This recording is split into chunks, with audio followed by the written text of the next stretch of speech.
Chapitre 16. La même année, au début de l'été, les Saxons se rassemblèrent au large des côtes, et Arthur dut réunir son armée en hâte. Il mena les troupes à la bataille avec son ardeur habituelle, mais n'obtint pas la victoire décisive qu'il escomptait. Certes, les envahisseurs avaient subi de lourdes pertes, et il allait falloir de longs mois pour qu'ils s'en remettent. Mais malheureusement, le haut roi ne disposait pas encore des moyens nécessaires pour les abattre définitivement. Lui-même fut blessé, et sa blessure, qui paraissait sur l'instant peu sérieuse, s'infecta au point de l'obliger à rester allongé durant tout l'automne. Lorsqu'il put enfin quitter son lit pour faire une courte promenade dans la cour du château, entouré de guenièvres et de lancelots, les premiers flocons de neige tombaient déjà sur Caerleon. « Il me faudra attendre le printemps pour remonter à cheval, » s'exclama-t-il amèrement. « Et beaucoup plus longtemps encore si vous prenez froid, » renchérit Lancelot. « Rentrons, je vous en prie. Regardez, les cheveux de Guenièvre sont déjà blancs de neige. » Réfrénant son impatience, Arthur soupira d'un air excédé et entreprit de regagner le château en s'appuyant au bras de Lancelot. « Voici un avant-goût de la vieillesse. Mon cœur, m'aimerez-vous encore lorsque mes cheveux seront gris et que je marcherai courbé sur un bâton ?» demanda-t-il tendrement à Guenièvre. « Je vous aimerai toujours, même quand vous serez vieux et bien au-delà, » murmura Guenièvre d'un seul élan. Au fond du grand vestibule, un tronc d'arbre gigantesque brûlait dans la haute cheminée. Arthur s'en approcha en bougonnant. « Ce qui m'étonne, c'est qu'on m'ait enfin autorisé à quitter mes habits de malade pour revêtir des vêtements un peu plus dignes d'un roi. »« Monseigneur, » tenta faiblement Guenièvre, qui redoutait plus que tout les brusques mouvements d'humeur de son époux. « Laissez-le dire, » plaisanta Lancelot. « Tous les hommes, lorsqu'ils sont inactifs, deviennent grincheux. Même un haut roi, vous le voyez, ne fait pas exception à la règle. » Marmonnant une incompréhensible réponse, Arthur prit la cuillère de corne que lui tendait Guenièvre et s'attabla, se forçant à manger le mélange de vin chaud, de pain et de miel qu'on venait de lui servir. Puis, sa mixture avalée, il regagna aussitôt son lit. Caï l'aida à enlever ses vêtements et se pencha sur la blessure, qu'il observa avec un soin extrême. « Il faut nettoyer cette plaie avec de l'eau très chaude. Elle est encore profonde et suppure beaucoup. Vous n'auriez pas dû marcher aussi longtemps. La blessure s'est rouverte. » Des femmes arrivèrent portant un chaudron fumant, puis, à l'aide des herbes qui poussaient à foison autour de Caerleon, elles préparèrent des compresses. Elles étaient tellement chaudes qu'Arthur se mit à hurler lorsqu'elles les appliquèrent sur sa cuisse. « Prenez votre mal en patience, mon roi. Vous avez eu de la chance dans votre malheur, » insista Caï. « Si cette épée vous avait frappé une main plus à gauche, la reine aurait à l'heure actuelle de bonnes raisons de pleurer des larmes de sang, car vous seriez semblable à ce roi châtré dont parle la légende, ce roi qui perdit non seulement sa femme, mais son royaume. »« Caï, est-ce là, crois-tu, le moyen de me redonner du courage ?» l'interrompit Arthur, gémissant sous les brûlures des compresses. « Peut-être devrions-nous appeler Morgane à l'aide ?» proposa Guenièvre, désolée de voir son époux si mal en point. « Elle a de grandes connaissances dans l'art de guérir, et il faut bien admettre que cette blessure n'évolue guère favorablement. »« C'est inutile, » lança Caï sèchement en fronçant les sourcils. « La blessure d'Arthur ne présente vraiment rien d'alarmant. J'en ai vu beaucoup d'autres, bien plus préoccupantes et plus longues à guérir. Je serais bien heureux, pourtant, de revoir ma sœur. Si vous le désirez, je peux envoyer un message à Avalon et demander à ma mère de venir, » intervint Lancelot à son tour. Il semblait s'adresser à Arthur, mais en réalité ne quittait pas des yeux Guenièvre. Pendant toute la maladie du roi, il était resté constamment près d'elle, et elle s'était tellement habituée à sa présence qu'elle se demandait maintenant ce qu'elle aurait fait sans lui, surtout au début, lorsqu'on avait pensé qu'Arthur ne se remettrait jamais de sa blessure. « Voulez-vous qu'elle vienne » interrogea de nouveau Guenièvre. Non, Viviane n'est plus toute jeune, et il me semble difficile de l'obliger à voyager au cœur de l'hiver, répondit Arthur en soupirant. La seule chose dont j'ai vraiment besoin maintenant, c'est d'un peu de patience. Si Dieu ne m'abandonne pas, probablement serai-je de nouveau à cheval lorsque les Saxons attaqueront à la belle saison. Gauvin s'occupe-t-il bien de rassembler les troupes au nord? À tel point, affirma Lancelot en riant, qu'il a convaincu le roi Pélinore d'oublier pour un temps son dragon. Gauvin se mettra en route avec tous ses soldats dès que nous le lui demanderons. Lot viendra aussi, bien qu'il ait quelque peu vieilli. Mais son désir de voir la Grande-Bretagne entre les mains de ses fils est si fort qu'il me semble capable de chevaucher comme un jeune homme. Ainsi, ce royaume reviendra aux enfants de Lot, si je ne suis pas capable de donner un héritier à Arthur. Tout ce qui se disait autour d'elle semblait à Guenièvre autant de flèches empoisonnées, envoyées à dessein et destinées tout particulièrement à toucher le point le plus sensible de son être. Se torturant à plaisir, elle s'imaginait à présent que chacun s'ingéniait à lui faire grief de sa stérilité, à lui rappeler qu'elle manquait au premier de ses devoirs, celui de donner un héritier au royaume. Ah, si seulement je pouvais écouter un peu de musique, le temps me paraîtrait moins long, soupira Arthur. Mais nous n'avons pas un seul ménestrel de talent à Caerleon. Kevin est en effet reparti à Avalon, expliqua Lancelot. Merlin m'a dit qu'il avait une mission importante à remplir, si secrète qu'il a refusé de m'en dire davantage. Mais si vous avez envie d'entendre de la musique, peut-être pourrions-nous appeler Merlin lui-même. Il vieillit et sa voix est maintenant bien faible, mais ses mains sont encore très habiles à faire vibrer les cordes de sa harpe. Les paroles de Lancelot ramenèrent un sourire sur le visage tiré d'Arthur, qui ajouta: « Les Écritures parlent du vieux roi Saul, qui réclamait la présence de son jeune harpiste pour apporter à son esprit quelque délassement. Moi, je suis un jeune roi, appelant un vieux musicien à ses côtés pour se rafraîchir l'âme. » Appelé à venir à son chevet, Merlin ne tarda pas à apparaître. Il entra, s'assit, accorda son instrument et entama une vieille complainte, dans un silence recueilli. Guenièvre pensa à Morgane, qui s'était assise au même endroit pour chanter de la même façon, et qui seule avait le pouvoir d'agir contre sa stérilité.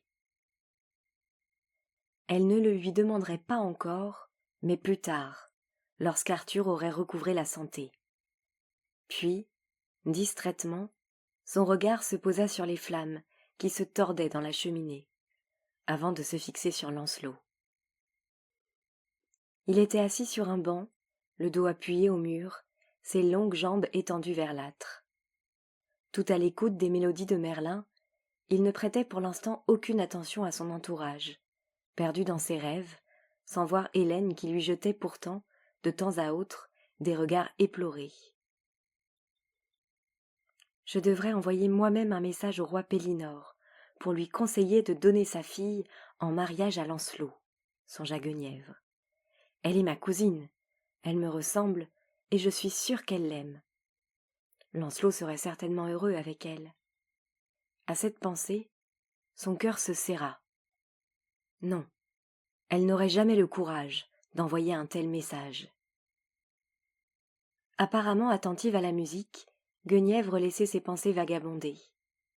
Brusquement, une idée s'immisça dans son esprit, si inattendue qu'elle en eut un soubresaut. Quelle impression devait-on éprouver à s'étendre aux côtés de Lancelot, à être aimée par Lancelot, à tenir Lancelot dans ses bras? Certaines femmes, elle ne l'ignorait pas, avaient un mari et un amant, et un très grand nombre d'entre elles, elle en était sûre, auraient aimé avoir Lancelot pour amant. Morgause, par exemple, ne faisait nul mystère de ses aventures galantes, et, maintenant qu'elle n'était plus en âge d'enfanter, elle maniait le scandale avec autant d'assurance et de légèreté que son époux. Pourquoi elle, Guenièvre, n'aurait-elle pas droit au plaisir que s'accordaient les autres? Cette pensée lui fit monter le rouge aux joues, et elle remarqua en même temps que ses yeux n'avaient pas quitté les longues mains de Lancelot depuis un bon moment. Comme il devait être doux d'être caressé par elle.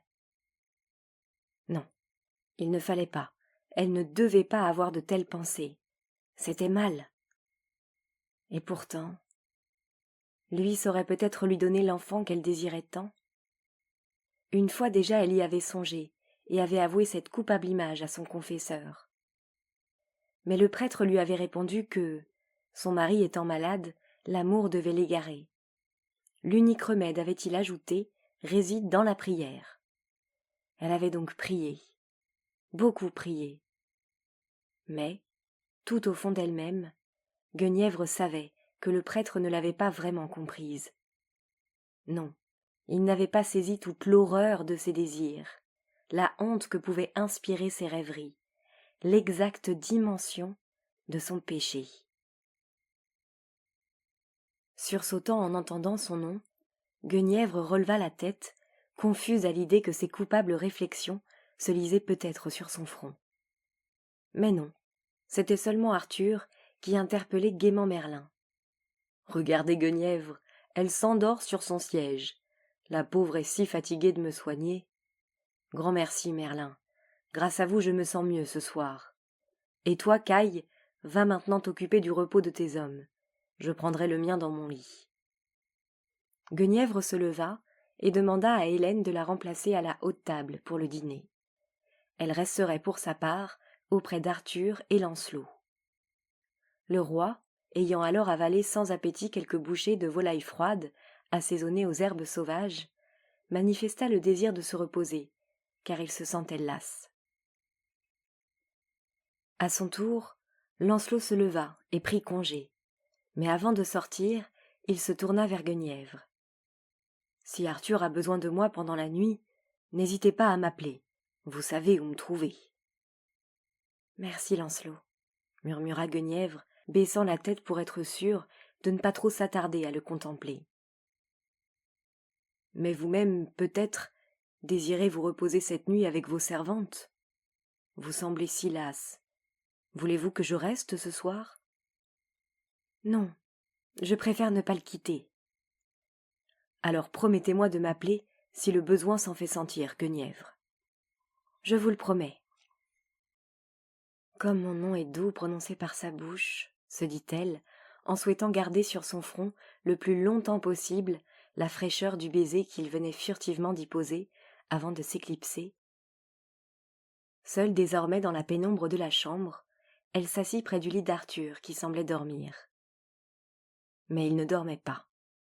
Comme si ces paroles étaient l'aboutissement d'une longue réflexion, il dit soudain : « Lancelot est pour nous un précieux ami, n'est-ce pas, mamie ? Aucun frère ne pourra se montrer plus affectueux. »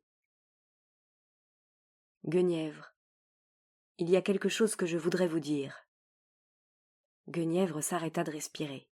« Promettez-moi d'abord de ne pas vous mettre à pleurer, poursuivit-il. Vous savez que je supporte difficilement les larmes. Je n'ai d'ailleurs rien à vous reprocher, mais seulement quelque chose d'important à vous dire. » Guenièvre, figée sur son siège, restait pétrifiée. « Nous sommes mariés depuis de nombreuses années, Guenièvre, et 2 fois seulement vous avez eu l'espoir d'un enfant. Non, je vous en prie, laissez-moi parler. Peut-être n'est-ce pas votre faute, mais la mienne. J'ai connu, bien sûr, d'autres femmes avant vous. Aucune d'entre elles, ni aucun de leurs parents, ne m'ont jamais annoncé la naissance d'un bâtard. Peut-être ma semence n'est-elle pas fertile ? Comment être certain ? » Guenièvre avait baissé la tête, et une longue mèche de cheveux lui cachait le visage. « Où veut-il en venir ? » se demanda-t-elle. N'aurait-il de reproches à formuler qu'envers lui-même ? « Guenièvre, écoutez-moi, mon cœur. Un roi a besoin d'un enfant. Un royaume a besoin d'un héritier. Si vous parveniez à donner cet enfant au trône, si grâce à vous, ma descendance était assurée, sachez que je ne vous poserai aucune question. J'accepterai cet enfant comme mon fils, et le désignerai comme mon héritier. » Le visage de Guenièvre s'empourpra. Son corps, sous l'effet de la honte, lui sembla devenir la proie de flammes dévorantes. Ainsi, il la croyait capable de le trahir. « Non, non !» balbutia-t-elle. « C'est impossible. Jamais je ne pourrais. » « Guenièvre, ne m'interrompez pas, écoutez-moi jusqu'au bout. Vous connaissez la sagesse d'Avalon. Vous savez que là-bas, lorsqu'un homme et une femme se trouvent dans cette situation, on dit que l'enfant est celui du Dieu. Or, Guenièvre, j'aimerais, oui, j'aimerais que le Dieu nous envoie un enfant, quel que soit celui qui aurait été choisi pour l'engendrer.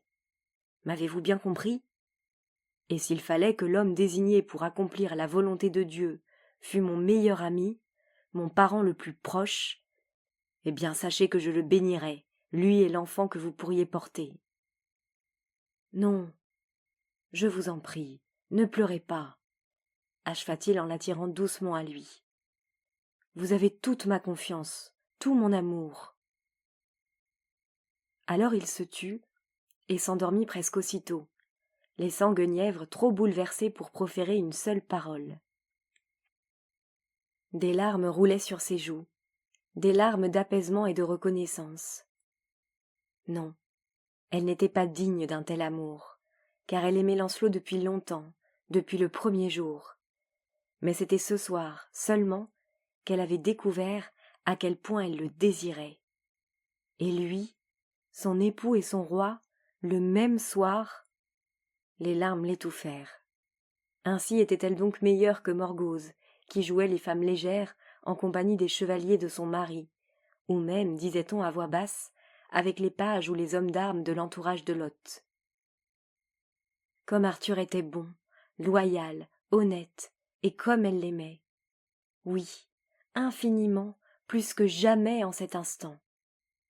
Elle devait se montrer digne de lui, rester bonne et vertueuse, garder son âme intacte, comme devait l'être l'âme d'une reine. Tous ceux qui la regardaient vivre devaient pouvoir clamer qu'elle était pure, pure de tout péché. Mon Dieu, comment pourrait-elle demain regarder Lancelot dans les yeux ? Il avait en lui le sang d'Avalon, il était le fils de la Dame du Lac, et peut-être avait-il le pouvoir, lui aussi, de lire dans les pensées. Dieu, s'il lisait en elle. Un flot tumultueux de désirs et de pensées contradictoires l'envahit. Jamais elle n'oserait maintenant se retrouver seule devant lui. Toutes les femmes de Caerléon aimaient Lancelot, c'était certain. Même Morgane, qui l'avait regardé souvent d'une façon si étrange, au point qu'Arthur avait parlé de les marier. Il y avait eu sans doute quelque chose entre eux, puis ils avaient dû se quereller car, pendant les 3 jours qui avaient précédé le départ de Morgane pour Avalon, ils ne s'étaient pas une fois adressé la parole, cherchant même l'un et l'autre, visiblement, à s'éviter. Et si elle s'offrait à Lancelot, et qu'il la refusait ? Non, elle n'oserait plus jamais lever les yeux sur lui. Pas davantage sur Arthur, d'ailleurs. Quant aux prêtres de Caerléon, il était impossible de leur avouer pareil dessein. Que penseraient-ils d'Arthur, de leur roi très chrétien, osant proposer à sa femme ? Comme elle se sentait seule, abandonnée de tous. Vers qui se tourner ? À qui demander conseil ? Non, il ne fallait pas céder, il fallait continuer à faire son devoir, rester une reine vertueuse jusque dans ses pensées les plus secrètes, les plus intimes, si toutefois cela lui était possible. Arthur, très abattu par sa blessure et sa trop longue inactivité, avait sans doute éprouvé, ce soir, un instant de défaillance, d'égarement passager. Ayant recouvré la santé, il lui serait alors reconnaissant de n'avoir prêté aucune attention à sa folie, à sa fugitive inconscience d'un soir, d'avoir ainsi évité de les précipiter tous deux dans le péché et la damnation. Sur le point de sombrer dans un sommeil réparateur, une petite phrase, prononcée par l'une de ses dames d'honneur 2 ans plus tôt, lui traversa soudain l'esprit. C'était, elle s'en souvenait, quelques jours avant le départ de Morgane. La jeune femme lui avait soufflé que cette dernière pouvait très bien lui procurer un charme. Ah, si c'était vrai! Si Morgane la fée l'enchantait, de telle sorte qu'elle n'ait d'autre possibilité que d'aimer Lancelot, ainsi serait-elle définitivement libérée de cet horrible choix. Ainsi ne serait-elle plus responsable en rien d'elle-même. Quand Morgane reviendrait, il faudrait aussitôt lui en parler. Mais Morgane reviendrait-elle seulement un jour, à Caerleon,